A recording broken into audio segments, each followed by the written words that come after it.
Сономын удвал 1921 оны 2 сарын 23-нд одоогийн Булган аймгийн Дашинжилэн сумын нутагт төржээ.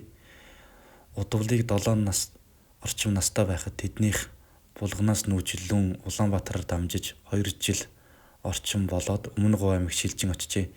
1932 оноос Өмнөговь аймгийн яам цэргийн хэлтэс намын хороонд бичээнч 1937 онд Улаанбаатарын багшийн сургуульд ирээд 1937 онд Эвлийн байгууллагын даалгавраар дотоод яамны гал командад бичээчээр ажиллаж байсан.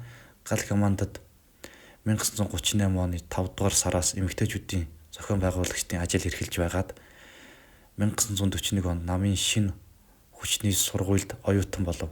Нэг жилийн дараа 1942 оноос Зөвлөлт холбоот улсын дорн техник их сургууль суралцахаар яваад дайны жилүүдэд эхэлсэн учир Москвагийн хамгаалтанд сургуульд таагдсан учир 1944 онд нутагтаа иргэн ирээд Өмнөговь аймагт сонины эрхлэгчээр томилогдсон очжээ.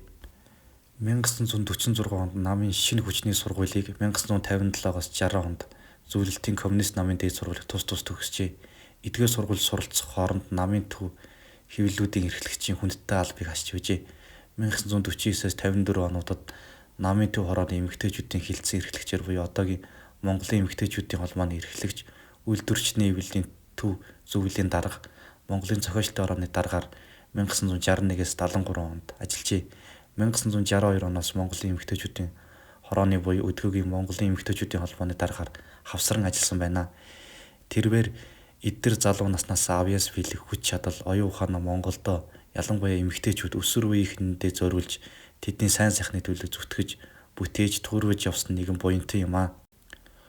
20 дугаар зууны шинэчлэлийн үед Монголын эмэгтэйчүүд нийгмийн тусдаа хөдөлмөр эрхлэх, ихтэй сургууль суралцаж боловсрол эзэмших боломж нөхцөлийг сайжруулах, жирэмсэн болон нялх хүүхэдтэй эхчүүдийг ажлын цаг хоригдуулах, амралт чөлөө олгох, хөнгөлөлт тэтгэмж өгөх, олгох зэрэг арга хэмжээг бүгд найрамдах Монгол ард улсын ардын их хурал, сайд нарын зөвлөл, Монгол ардын намын хувьсгалт намын төв хорооны тогтоол шийдвэрээр баталгаажуулан хууль эрх зүйн тогтолцоо бий болгосон байна.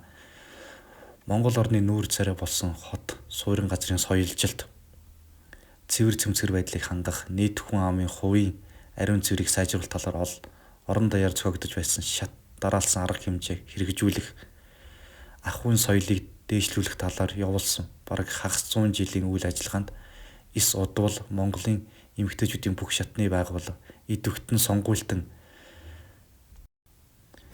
дайчлан оролцуулж чухмал албан газар үйлдвэр үйлчлэгээний бүхэл газар айл өрх болгоны хаалгыг тогшиж хуучин хоцрогдсон хэвшлийг өөрчлөхөд алхам алхмаар нөлөөлсөн гэж үздэг байна.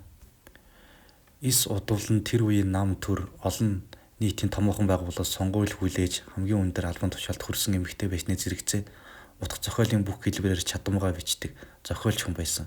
Ардын хувьсгалын жилүүдэд өсөж өндийн мэдлэг боловсрол эзэмших хийж бүтээх агуу тэмүүлэлтэй эгэлжирийн боловч ховор хүмүүс эмэгтэйчүүдийн хэв шинжит олон дүр бүтээсэн өгүүлэг тууж шүлэг кино жүжиг олныг бичсэн билээ.